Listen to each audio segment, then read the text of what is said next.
우리가 새해 두 번째 주일을 맞이하여 예배에 자리하신 모든 분들을 주의 이름으로 환영하고 싶어 합니다. 오늘 거룩한 주일을 맞이해서 또 새해를 시작하면서 우리가 희망과 또 기대와 꿈과 소망을 가지고 이 한 해를 믿음으로 잘 승리하는 그런 복된 시간이 되기를 원합니다. 우리 그런 의미에서 한번 옆에 있는 분에게 격려하며 인사하면 좋겠습니다. 하나님이 당신과 함께 하십니다. 하나님이 당신과 함께 하십니다. 또 혹시 혼자 예배 드시는 분들은 가슴에 손을 얹고 하나님께서 나와 함께 하십니다. 스스로에게 하나님이 함께 하시는 사실을 알려주시고 또 자기 마음속에 하나님이 계신 것을 다시 한번 깨닫는 그런 시간이 되기를 원합니다. 우리 시간 그런 하나님과 함께하는 또 하나님께 온전히 올려드리는 예배가 되기를 소원하면서 우리 한번 다 같이 기도하심으로 새해 두 번째 주일 예배 하나님께 올려드리겠습니다.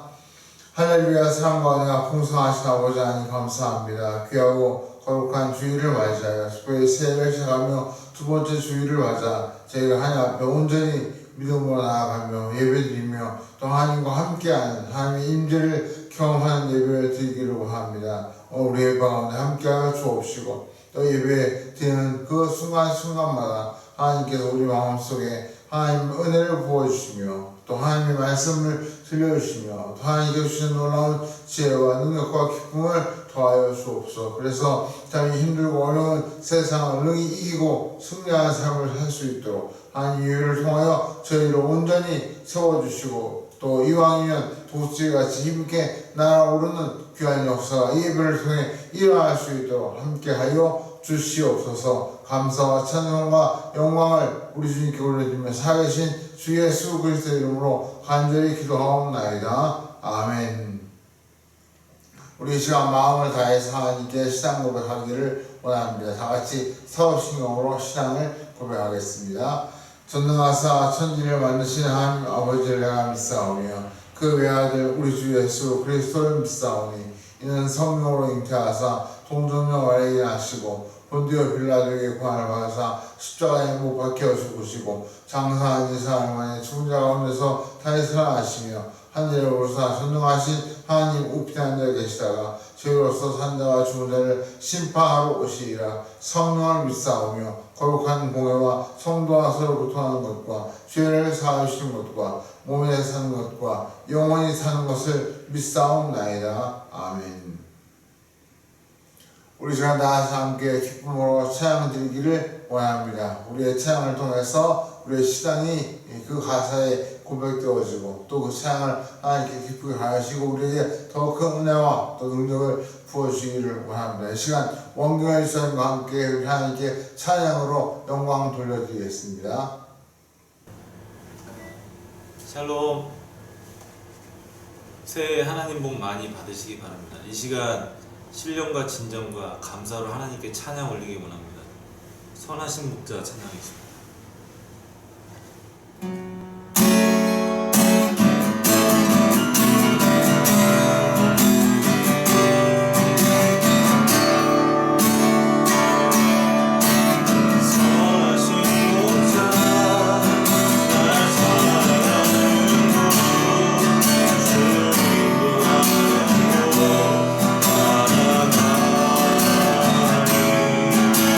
주의 말씀을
우리 시간에 다시 한번 합심해서 통성으로 기도하기를 원합니다. 우리가 기도를 통해서 하나님과 영으로 교제할 때 또 그분의 뜻을 깨닫고 또 기도하는 가운데 하나님께 주신 위로와 은혜와 능력을 힘있게 될 줄 믿습니다. 우리 특별히 새해를 시작하면서 마음에 품고 있는 기도의 제목들을 놓고 우리 같이 한번 기도하시고 특별히 이 나라의 코로나가 하루빨리 잘 해결되어지고 또 국민들이 건강하고 평안하게 다시 한번 정상적인 생활로 돌아갈 수 있도록 해달라고 특별히 또 이 코로나로 인해서 어려움 당하는 많은 분들의 이야기를 듣습니다. 그분들을 하나님께 위로해 주시고 또 그분들에게 살 소망을 주시도록 또 우리 각자의 가정과 또 우리의 가는 길을 위해서 또 우리 자녀들의 진학과 진로와 취업과 또 여러 가지 기도의 제목을 위해서 우리 한번 통성으로 합심해서 같이 기도하겠습니다. 할렐루야 사랑하는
몇 가지 광고 말씀드립니다. 연말 정산을 위한 기부 명수증 필요하신 분들 오늘까지 저에게 신청해 주시면 제가 빠른 시간 안에 준비해서 드리도록 하겠습니다. 늦지 마시고 미리 알려주시면 또 그래서 우리가 연말 정산하는데 어려움이 없게 잘 준비할 수 있기를 바랍니다. 오늘은 말씀을 위해서 우리 교회 협동 목사님으로 수고하시는 이은선 교수님께서 말씀을 주시겠습니다. 오늘 말씀을 통해서 우리가 힘을 얻고 또 이 새해에 그 말씀을 다시 한번 마음에 새기고 또 우리 삶의 디딤돌에 삼아서 그 말씀을 딛고 힘있게 일어나는 우리 교회와 원손을 내시기를 바랍니다. 이 시간 이은선 목사님 나오실 때 우리 박수로 한번 크게 환영해 주시고 또 그 말씀에 같이 귀를 기울이기를 원합니다. 박수로 맞이하겠습니다. 아름다운 만남의 교회 성도님들에게 주님의 이름으로 문안을 드립니다. 코로나로 인해 비대면 예배가 진행되면서 이렇게 영상으로 만나 뵙게 되어서 반갑습니다. 새로운 2021년이 밝았습니다. 벌써 두 번째 주일이 됐네요. 새해라고 하는 신선함을 가지고 출발하는 2021년에 우리 성도님들은 무엇을 기대하고 계십니까? 코로나 사태로 인해서 앞이 잘 보이지 않아서 참 어둡게 생각하지는 않으시는지요? 그렇지만 오늘 이제 우리가 읽을 성경 본문에서 하나님께서는 우리에게 새 일을 행할 것이라고 약속을 하고 계십니다. 제가 오늘 설교할 본문을 제가 읽어드리고서 이제 말씀을 전하도록 하겠습니다. 오늘 우리가 상고하고자 하는 말씀은 이사야서 43장 14절 이하의 말씀입니다. 너희의 구속자요 이스라엘의 거룩한 이 여호와가 말하노라. 너희를 위하여 내가 바벨론에 사람을 보내어 모든 갈대아 사람에게 자기들이 연락하던 배를 타고 도망하여 내려가게 하리라. 나는 여호와 너희의 거룩한 이요 이스라엘의 창조자요 너희의 왕이니라. 나 여호와가 이같이 말하노라. 바다 가운데 길을 큰 물 가운데 지름길을 내고 병거와 말과 군대와 용사를 이끌어내어 그들을 일시에 엎드러져 일어나지 못하고 소멸하기를 꺼져가는 등불 같게 하였느니라. 너희는 이전 일을 기억하지 말며 옛날 일을 생각하지 말라.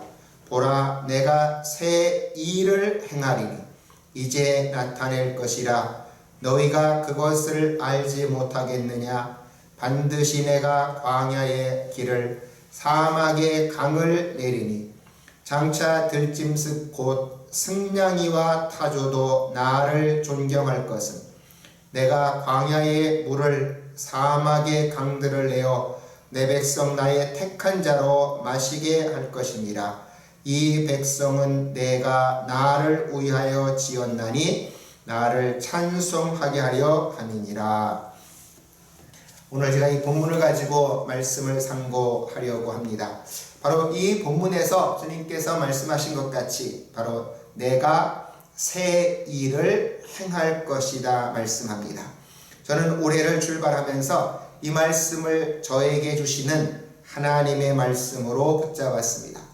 코로나로 힘든 상황 속에서 하나님께서 나에게 행하실 새로운 일이 무엇일까 생각하며 그것을 기대하며 살아가고자 합니다. 우리가 세상을 살아갈 때에 우리의 삶을 든든하게 지탱해 주는 것은 바로 미래에 대한 우리의 놀라운 기대입니다. 미래에 대한 기대를 잃어버리게 되면 사람은 누구나 삶에 대한 의미를 상실할 것입니다.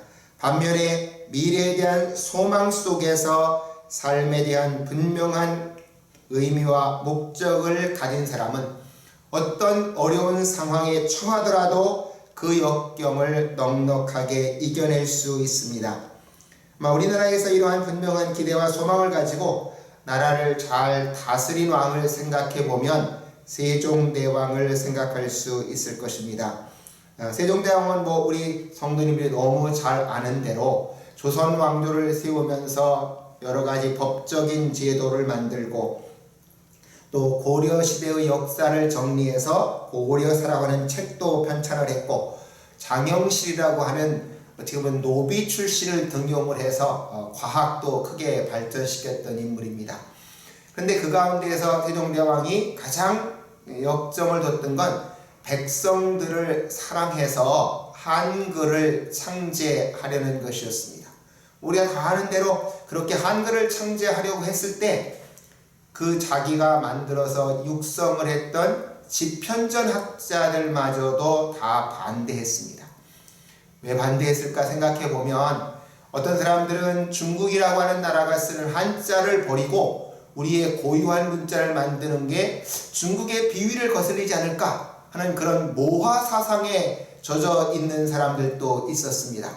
또 하나 더 중요한 건 양반들이 자기들만 한문을 배워서 익혀가지고 그걸 가지고 권력을 행사하고 있는데 바로 일반 백성들도 다 문자를 알게 되면 자신들의 특권을 잃어버릴까 우려하는 면도 분명히 있었습니다. 그거는 우리가 잘 아는 대로 조선시대 내내 언문, 반글 이런 식으로 해서 한글 사용을 반대했던 걸 보아도 잘 드러나죠. 그렇지만 그렇게 관료들의 반대가 있었음에도 불구하고 세종대왕은 당시의 백성들을 사랑해서 그들이 조선 중국의 한자와 다른 말을 사용하는 우리나라의 말이 필요하다는 걸 절감했고 그 모든 역경을 딛고 일어서서 한글을 만들었습니다. 그 한글은 오늘날에 와서는 바로 우리의 삶을 이렇게 풍요롭게 만들어주고 있고 우리가 잘 아는 대로 K-팝이라고 하는 세계적인 문화를 만들어낼 수 있는 자산이 되었던 셈입니다. 바로 세종대왕은 그렇게 어려운 반대에도 불구하고 바로 백성들을 사랑한다라고 하는 분명한 비전을 가졌을 때 그 일을 해낼 수 있었던 것이죠. 세상 사람들은 자신들의 능력을 가지고 이런 꿈과 비전을 만들어냅니다. 그렇지만 인류의 삶에서 가장 많은 비전을 만들어내고 역사를 일으키시는 분은 바로 하나님이십니다. 우리의 삶에서 최대의 비전 메이커는 하나님이십니다. 하나님께서는 구약에서 아브라함을 부르신 이후에 계속해서 수많은 사람들을 불러내셨고 그들의 삶에 놀라운 비전을 심어주시고 그 비전을 성취할 수 있도록 능력을 공급해 주시면서 인간의 역사를 주도해 오셨습니다. 성경의 모든 기록은 이런 관점에서 보면 인간의 매 시기마다 하나님께서 비전을 주신 인물들을 통하여 이루신 놀라운 구원의 역사의 기록입니다. 그리고 초대교회 이후에 지금까지도 수많은 인물들을 세우셔서 교회를 새롭게 하시고 교회가 감당해야 할 사명을 감당하게 하시며 온 세상을 변화시키고 인류의 삶을 풍요롭게 하셨습니다. 우리가 초대교회의 가장 중요한 인물 가운데 한 사람을 들어보자면 어거스틴이라고 하는 인물이 있습니다. 이 어거스틴은 354년 북아프리카의 타가스트라는 동네에서 태어났습니다. 어머니는 모니카라고 우리가 잘 아는 대로 모니카로 신앙인이었지만 아버지는 신앙인이 아니었습니다. 근데 바로 이 어거스틴은 나이가 너무 조숙해서 그랬을까요? 교회를 다니면서 늘 교회 목사님이 그 당시에 설교하는 게 크게 자기를 끌어당기지 못했던 것 같습니다. 어거스틴이 가장 고민했던 건 이 악이라는 게 도대체 어디서 생겨났을까? 라는 질문을 갖고 있었는데 교회에서 답을 얻지 못하고 교회를 떠나가 버렸어요. 그래서 오히려 세상에 나가서 방탕하면서 그 당시에 그 아프리카 지역에 퍼져 있던 이단인 마니교라는 데에 들어갔습니다. 이 마니교는 세상에는 선신도 있고 악신도 있다 하는 이원론을 주장을 했고 바로 세상이 그 이원론을 갖고 설명하면 더 설명이 잘 되는 것 같아서 그는 그 마니교에 빠져들었어요. 그 마니교는 뭐라고 말하는 거니까 육체로는 죄를 져도 별로 문제가 안 된다. 그런 잘못된 가르침을 가르쳤고 그래서 어거스틴은 18살 때 동거를 해서 자녀를 낳기까지 했습니다. 그럼에도 불구하고 그 어머니는 끊임없이 그를 위해서 기도했고 기대를 가지고 있었습니다. 그는 나중에는 수사학이라는 걸 배워갖고 아주 출세를 했어요. 어디까지 출세했는가 하니까 임금님이 있는 이탈리아 밀란이라는 도시에 가서 요즘으로 따지면 대통령 연설문 작성자가 되었다고 그럴까요? 황제의 모든 필요한 연설문을 작성해주고 자기가 직접 황제를 칭찬하는 연설을 하는 그런 자리에까지 올라갔습니다. 그런데 자기 어머니의 기도가 응답돼서 그 과정 가운데 건강상의 문제가 생겼고 여러 가지 어려움 속에 결과적으로 예수님께로 돌아오게 되어졌어요. 근데 저는 바로 그 사람의 일생 가운데 신의 도성을 쓴 이야기를 생각해 보고 싶습니다. 오늘날도 우리가 코로나 때문에 교회가 참 힘들고 어찌 보면 코로나가 번지는데 자꾸 교회 이름을 들먹거려서 참 교회가 많은 곤혹스러운 상황 가운데 있습니다. 근데 410년에 어떤 일이 벌어졌는가 하니까 로마 제국이 그 당시 기독교가 국교를 믿는 나라였어요.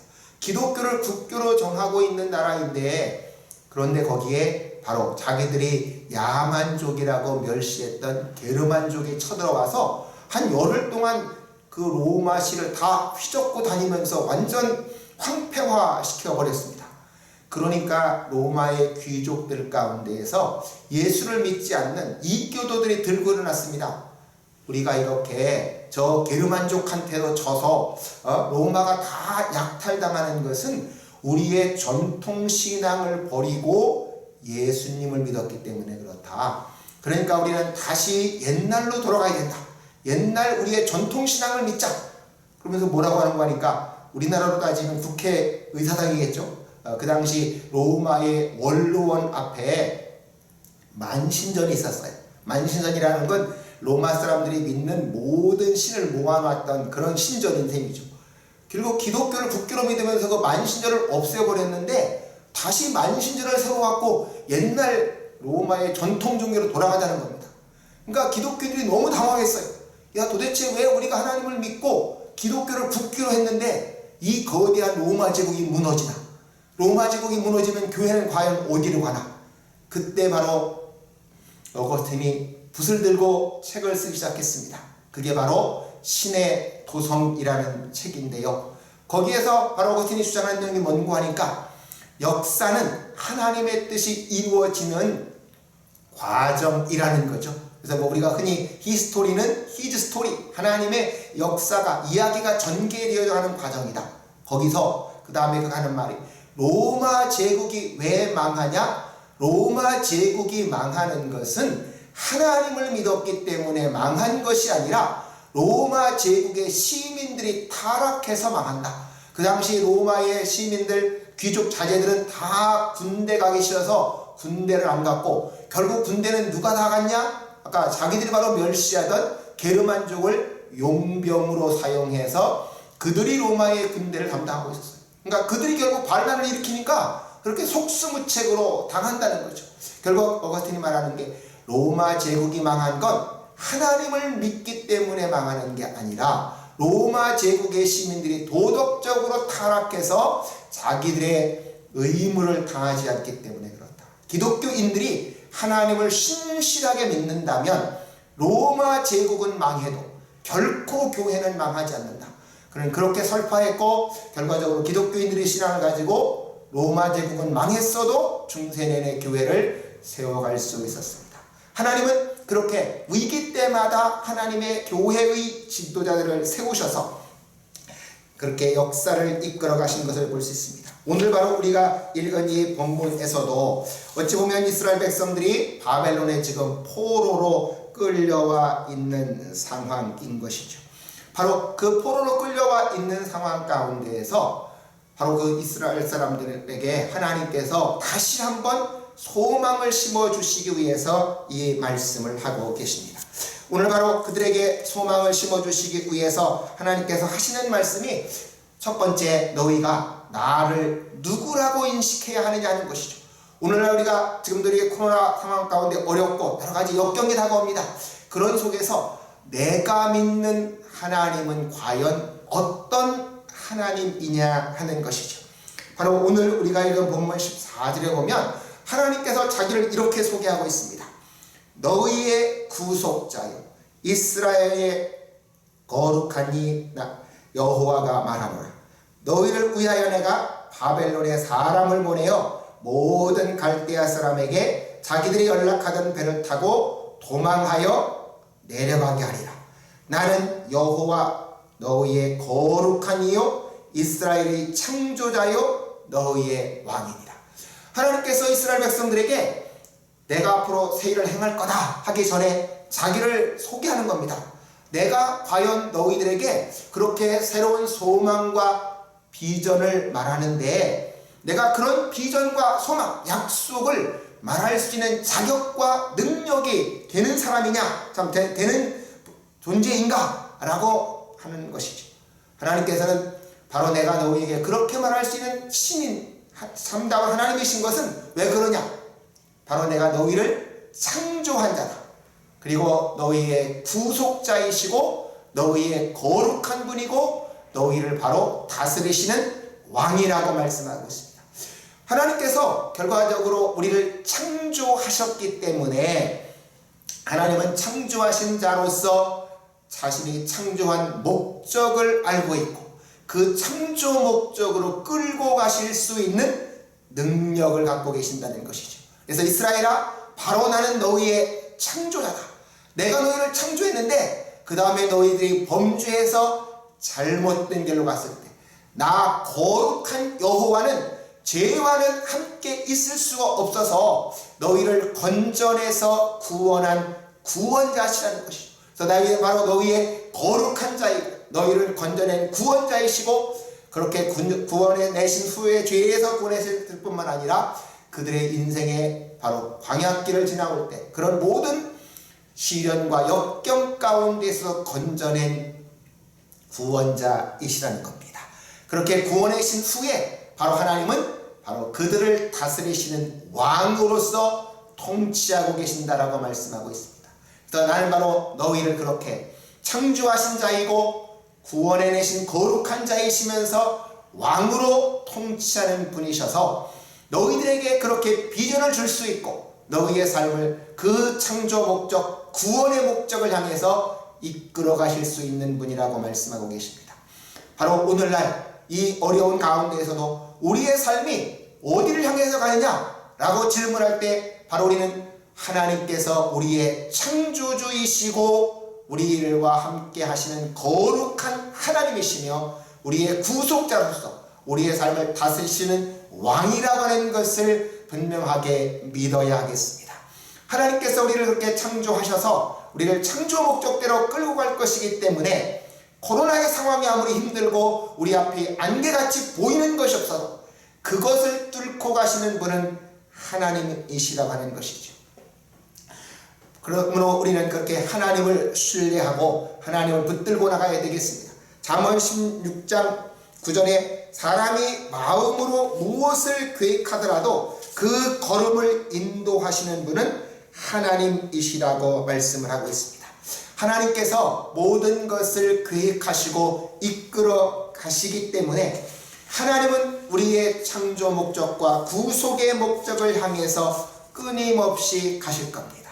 바로 어거스틴이 말한 것 같이 역사는 하나님의 뜻이 이루어지는 과정이고 거기에 어떤 역경과 시련이 있어도 하나님은 그 뜻을 분명하게 이루어 가실 것입니다. 어찌 보면 요즘 한국교회 앞에 교회가 예배 드리는 것도 국가명령 때문에 드리다 못 드리다 해서 사람들의 눈에는 교회가 국가에 의해서 좌지우지되는 것 같이 보일지도 모르겠습니다.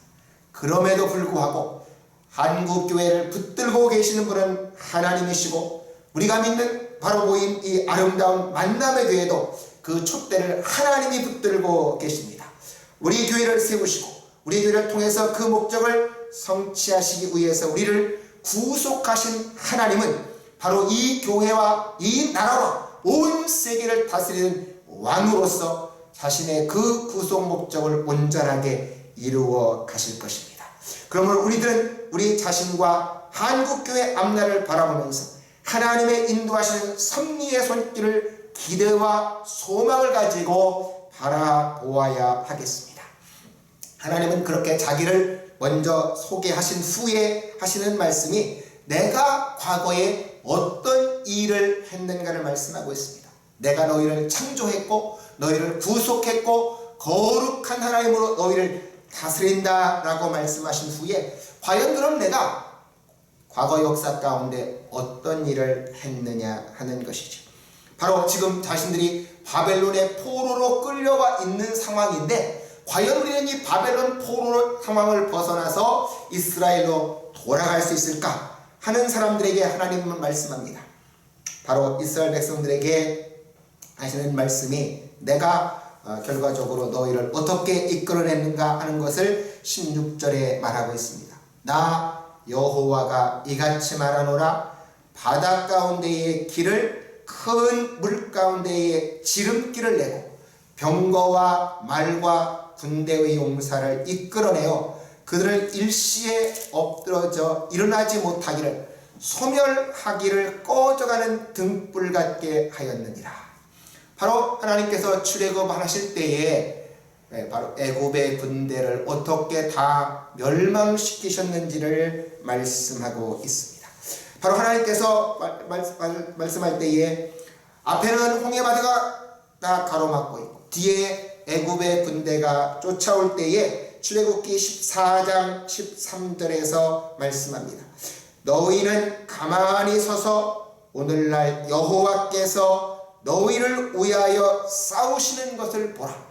하나님께서 싸우셔서 그들의 그 모든 어려움을 넘어서게 하실 거라는 것이죠. 하나님은 이스라엘 백성들을 애굽에서 이끌어내셨습니다. 그들을 애굽에서 이끌어내신 후에 결코 중도에서 포기하거나 그들을 버리지 않으셨습니다. 그래서 병거와 말과 군대의 용사를 이끌어내어 그들을 일시에 엎드러져 일어나지 못하게 하셨고 그 애굽의 군대를 꺼져가는 등불같이 없애셨다라고 말씀합니다.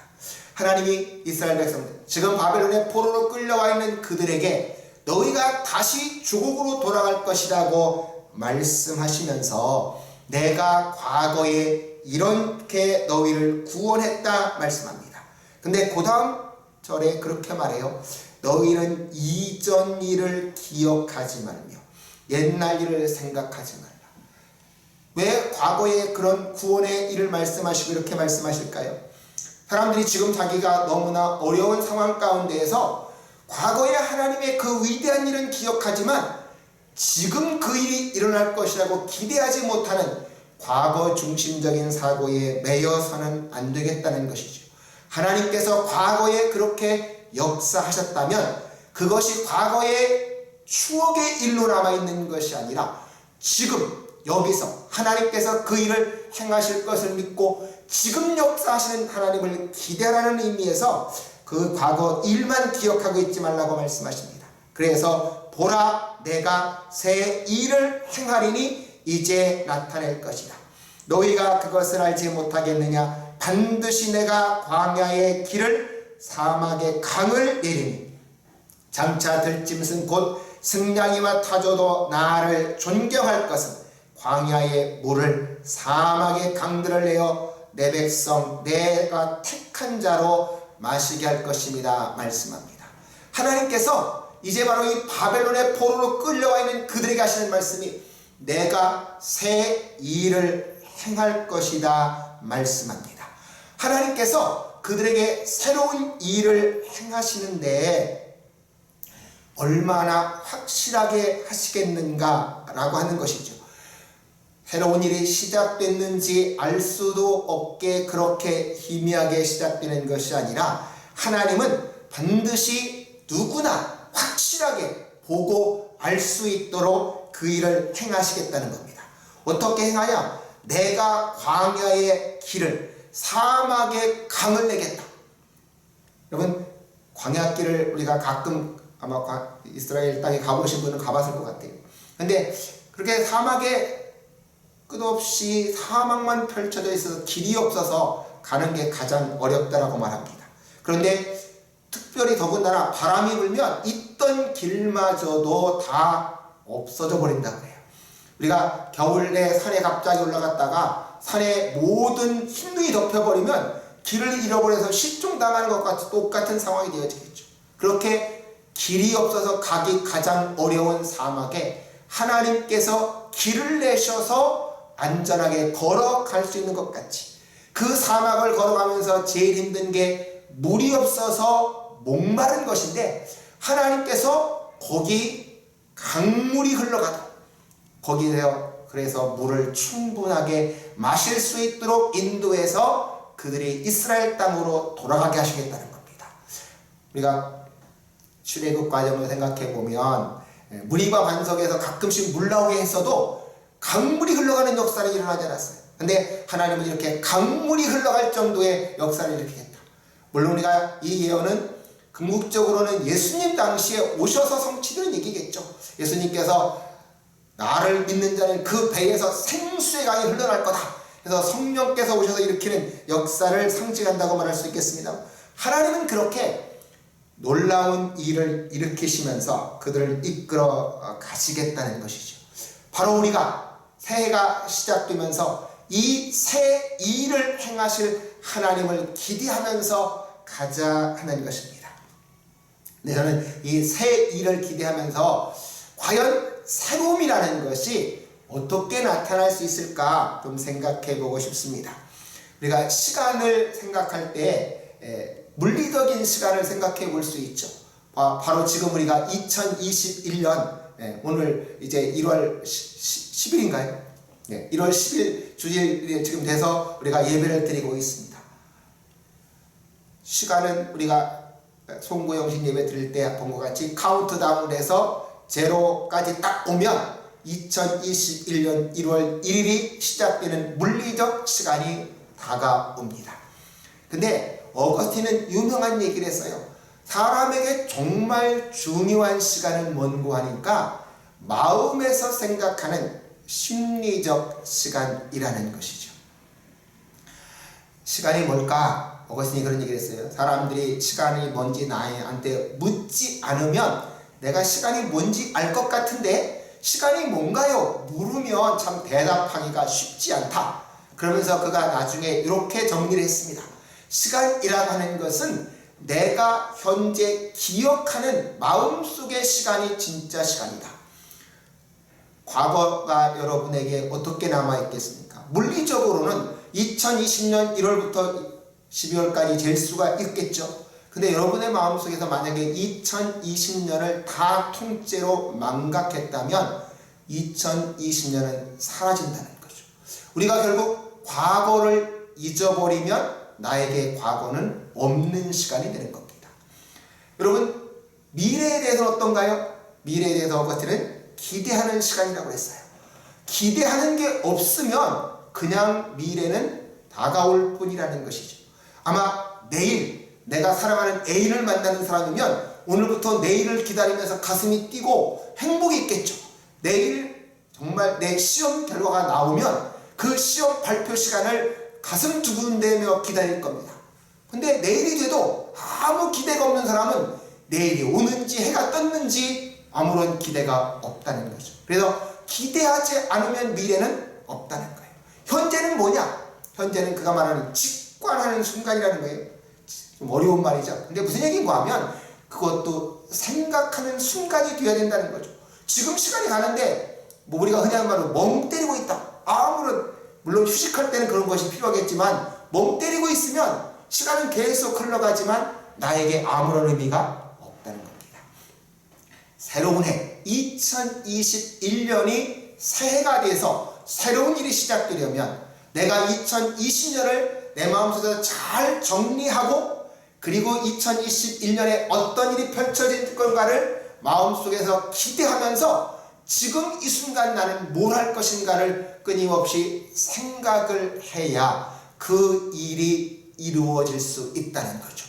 바로 여러분의 마음속에서 아직도 혼돈이 돼서 2020년이 갔는지 2020년 왔는지 그게 모호하신 분이 있다면 물리적 시간은 2021년이 됐어도 나에게 아무런 새로움은 생겨날 수 없다는 겁니다. 하나님께서 우리에게 말씀하시길 하나님께서 우리 마음속에 오시면 새 일을 행하시겠다는 거예요. 바로 그 새 일을 행하시겠다라고 말씀했으니까 우리가 2021년에 나의 마음속에서 하나님의 뜻에 맞는 새로운 일을 계획하고 그 일을 이루기 위해서 우리의 마음을 모아서 결단하면서 나아가야겠다는 것이죠.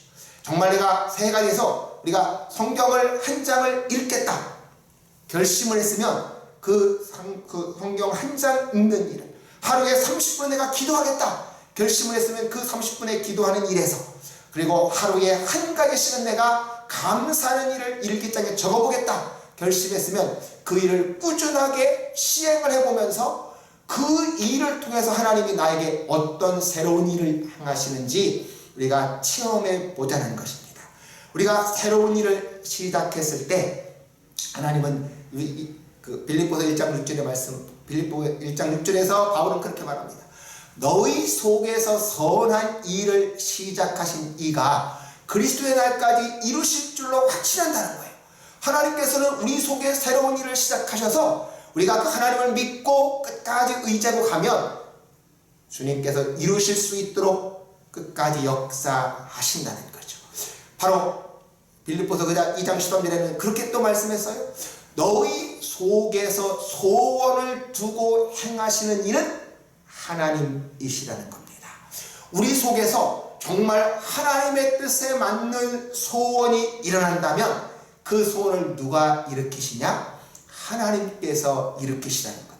바로 우리가 2021년도에 새해가 됐는데 하나님 내가 주님 안에서 올해는 이 새로운 일을 이루어 보고 싶습니다.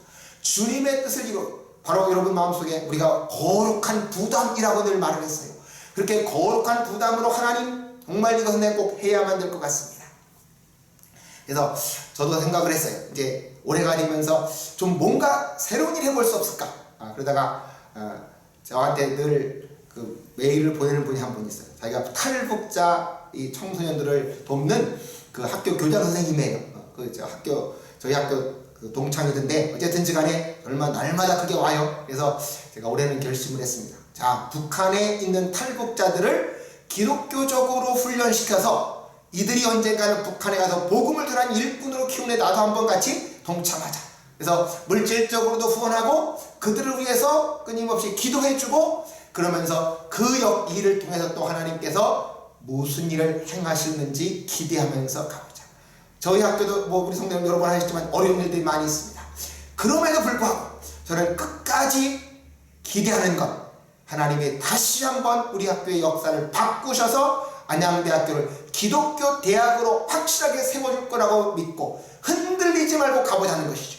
바로 하나님은 그렇게 기도하는 저희를 통해서 새로운 일을 이루실 거라고 믿습니다. 그래서 우리 앞에 있는 그 촛대를 향해서 끝까지 걸어 나가는 우리의 삶이 되어지면 하나님은 이 코로나로 어렵고 우리 주변에 많은 어려운 상황들이 있지만 그럼에도 불구하고 하나님께서 놀라운 새로운 일을 이루실 줄로 믿습니다. 하나님께서 그렇게 놀라운 새 일을 이루시는 목적은 그 마지막 절 21절에 있어요. 이 백성은 내가 나를 위하여 지었나니 나를 찬송하게 하려 합니다. 하나님께서 우리 안에서 그렇게 새로운 일들을 시작하셔서 새로운 일을 성취하시는 목적이 뭐냐? 하나님을 찬송하게 하려 합니다. 우리가 예배를 통해서 하나님을 찬송할 뿐만 아니라 우리의 삶 자체가 하나님께 찬송이 되기를 소원합니다. 2021년 새해가 되어져서 진정으로 우리의 삶 가운데 하나님께서 주시는 새 일, 새로운 비전을 꿈꾸기 원하고 그것을 위해서 끊임없이 주님을 믿고 나가면서 어렵게 출발하는 2021년이지만 연말에 가실 때는 하나님께서 이렇게 놀랍게 역사하셔서 내 삶 가운데 아름다운 만남의 교회 가운데 이루신 새 일이라고 우리가 간증하는 역사가 일어나기를 소원합니다. 한번 같이 기도하시겠습니다. 우리 성도님들, 바로 내가 2021년이 됐는데 아까 제가 말씀드렸어요. 마음을 한번 잘 정리했으면 좋겠습니다. 하나님, 제가 과거의 것 잘 정리할 수 있게 도와주시고 2021년 새로운 것을 기대하면서 지금 내가 무엇을 할 것인지 결단하고 가는 시간이 되게 하여 주시옵소서. 그리고 더 나아가서는 하나님, 우리가 이 코로나로 어려운 상황 가운데 한국교회가 여러 가지 어려움을 만나고 있는데 모든 한국교회 목사님들, 모든 성도님들 같이 힘을 모아서 기도하는 가운데 이 코로나의 어려운 상황을 벗어나고 오히려 한국교회가 힘차게 도약하며 복음을 전하게 하여 주옵소서.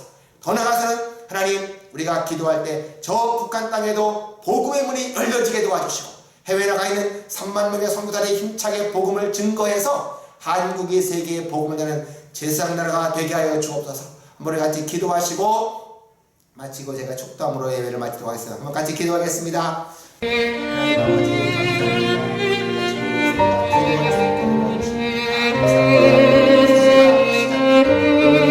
어렵고 힘든 상황이지만 우리 과거의 좋은 것들을 잘 주옵소서. 하나님 마음속에서 정말